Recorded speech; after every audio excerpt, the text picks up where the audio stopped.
But the truth is, oftentimes the one thing that prevents us from making a really bad decision is when somebody just offers a single question, a single thought, a single statement that we hadn't originally thought of. Mm-hmm.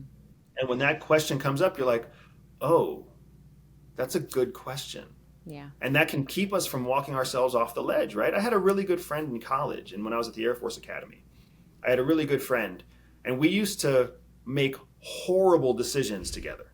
Mm-hmm. And like we actually, even at 21 and 22 years old, we were mature enough to be like, we're kind of like gasoline and a match when we're together. And even though we get along, and even though we were not yin and yang, we were like yin squared. It was bad.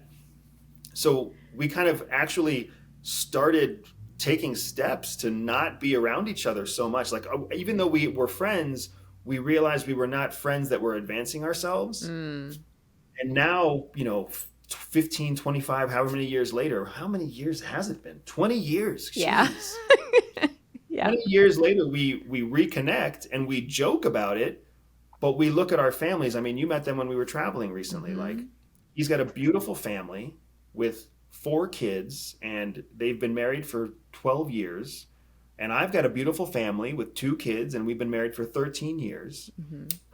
And honestly, I feel like we both would have probably ended in a fiery motorcycle accident had we stayed friends back in 2004, 2005. Yeah. So I think you're exactly right. There really is something powerful about having people that are different who are on a team together. Like our marriage. Our marriage works because we're so different. Yeah. Right? The United States government works. I know that we're facing another shutdown. Yeah. And it seems like we're facing a new shutdown every quarter. Yeah. But it works because we're constantly pulling ourselves apart, right? We're constantly in conflict. Mm-hmm. What we need to do is learn how to turn that conflict into something more constructive. Yes. Right?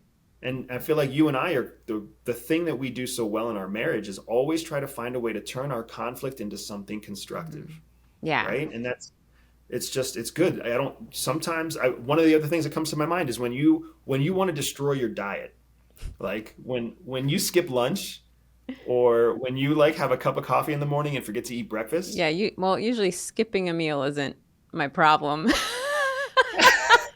It's usually the extra.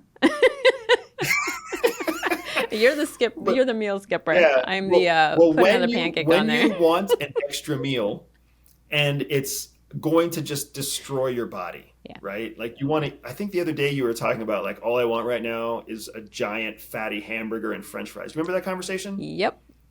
And I was like, oh my gosh, my love, if you eat that, you're going to feel like garbage for the next 3 hours. And I think we were getting ready to take the kids somewhere, or we were getting ready to go on a date. One of the two. Mm-hmm.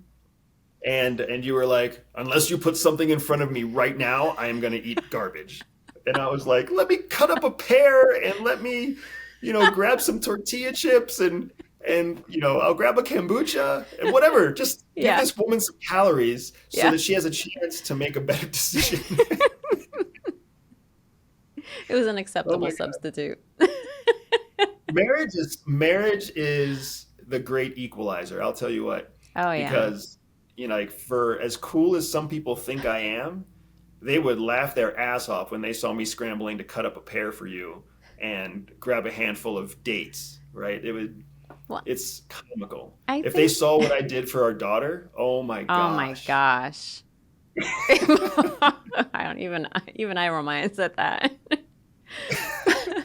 But I do think one of the big lessons I've learned from marriage, which applies to so many other things, is that, when we're talking about how much stronger a team is when the people on the team are very different, and that doesn't mean it's easy, right? So it's good that our government has so many different people in it, so many differing opinions and so many differing, perspectives. And that's good. It never means it's going to be easy, and it shouldn't be easy. We and, people in government or people in offices should be having hard conversations. That's what really creates the most impact as you're pushing forward, right? If everything's too easy, I mean, I think we've been reading a number of business books lately that all of them say consensus is not what you're looking for. You're looking for the right decision, not for consensus among the group, right? So the fact that it's challenging is a good sign, right? It means that there's growth happening. You just have to make sure that you're pushing forward and not stagnating, right? And not stomping all over each other. If you like this short clip, make sure you click here to see the next clip or here to see the full podcast episode. Freedom! So fresh, so new.